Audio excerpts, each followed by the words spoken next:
15 ans après l'immolation de Mohamed El Bouazizi, jeune vendeur ambulant dont le geste désespéré avait déclenché la révolution tunisienne, le pays peine toujours à concrétiser les promesses de changement nées en 2011. En ce jour anniversaire, la Tunisie apparaît profondément divisée, engluée dans une crise politique durable et des tensions sociales persistantes.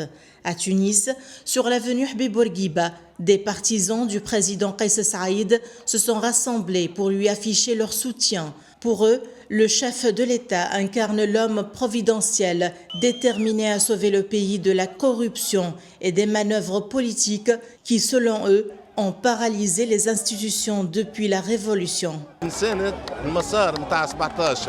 Je soutiens le processus du 17 décembre ainsi que les décisions du président Kais Saïed. Je m'oppose à ceux qui ont trahi le pays et servi des intérêts étrangers, appauvrissant l'administration et paralysant l'État.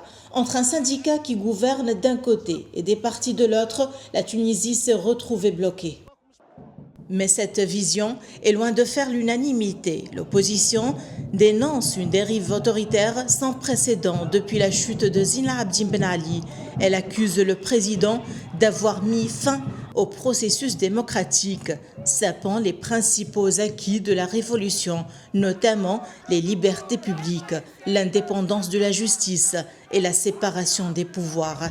Ces inquiétudes sont renforcées par l'arrestation et l'emprisonnement de dizaines d'opposants politiques, de militants associatifs et de journalistes. Depuis 2011, la situation est devenue plus complexe.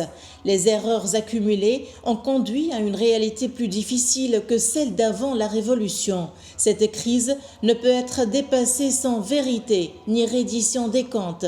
Les droits et les libertés principales acquis de la révolution sont aujourd'hui menacés et doivent être protégés.